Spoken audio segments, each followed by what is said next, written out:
Bafowethu kwenzakalani lapha kwi-Addock? Nangu Honorable Sikhosana lapha ethathana phezulu no Paul O'Sullivan ingengelezi namhlanje uPaul O'Sullivan sonke siyazi wayengaqedanga kwathiwa kuzofuneka abuye sonke namhlanje ubuyele kwi-Addock. Ayi sibona zithathana amahlayeni head on beno Honorable Sikhosana lo we-MKP. Ayicaca ukuthi impela imtshela kwekabhoko lalela na we Paul O'Sullivan angizukuyimela indaba yakho yokuthi ube i-dictatorship usebenzise lento yakho i-white supremacy ngeke izisebenze la kumina. You are very arrogant.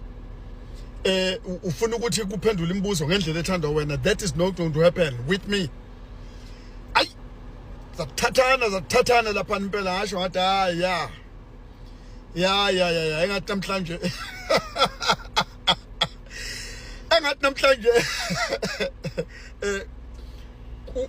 khona indoda ezofuneka ibekwe kulayini namhlanje.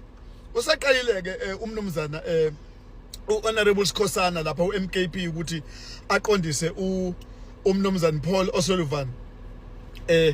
Sonke siyamazi ke yena beno Brian Mahotsi is the same WhatsApp group.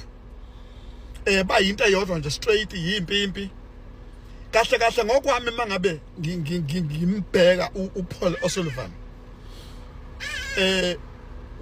Umuntu kunabantu esiye sibabiza ukuthi ama CPF kuma police station amalunga athizeni omphakathi asuke esebenza very close namaphoyisa ukuthi kuliwe i-corruption. Amanye awo kaphinda abe impimpi kodwa ke lo hayi ukuthi ngoba wayiphoyisa wayeyimpimpi kodwa wangena ngob CPF something like then there was ayibona seyiphoyisa ke esenamandla esimangaliso waqala ke wa-abuse i-authority ngoba uma ngabe i-authority ungenayo inhlonipho uyakwazi ukuthi uyi-abuse noma yona ik-abuse i-authority ebese ugcine usuyi-abuse ngoba usik-abusile. uPaul O'Sullivan ke is a bully, arrogant. Simthole tshelwa ke namhlanje tshelwa umnumzane uSikhosana emtshela nje ngqo kwekabhoqo sithathana impela asazi ukuthi yozala nkomoni kuPaul O'Sullivan ngoba sifuna ukumuzwa ephendula onke ama question from kwi-ANC kwi-lokhuzana kwi-Action SA kwi-lokhuzana le EFF sengazike noma ke iDA izobuzani noma nePA izobuza yini kodwa ke sabona kwabantu kwabuke kwabantu abachemile abanokuchema naye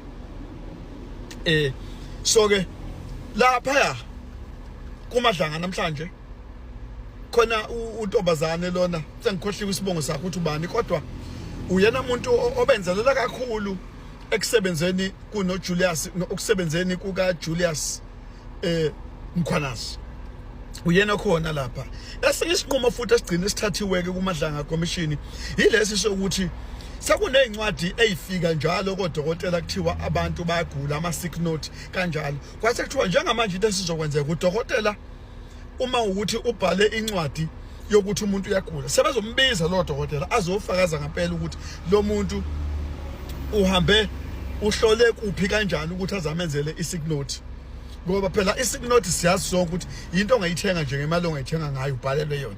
So sekuyashuba ke manje lapha kumadlanga bese ke kumadlanga ke kushubile bafethu akudlalwa nezingane kumadlanga njengoba ngibona nje ngisemgwaqweni ngisemsebenzini bafethu ifuneka umuntu asebenze ingane ukuze laledlile ngithe nje gozolo leceleni ngase ngithi ake ngithi jwap lapha nalapha sazoqhubeka ngithola isikhathi ngilalela ukuthi uthini umama loya olapha wasekuruleni kumasipala wasekuruleni olapha yana kakhulu wayedla kakhulu imali beno Julius Mkhwanazi sizwe kakhulu ukuthi leli vukela mbusela uPaul O'Sullivan lithini la eThekwini because akukho kunye umbize kahle mangabe ethi wena you are a thug amazwi lawa waphume kuHonorable Sikhosana ukuthi wena arrogant futhi uyayitak nokutshela leti nje ngoba injalo you're not gonna be ukuthi lokhu uzo dictator la.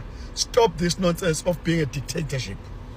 Ngicabanga umbize kahle ke umnumzana usikhosana namhlanje ebiza uPaul O'Sullivan. Danko zobe ngize nezinye abafowethu makuthola ithuba.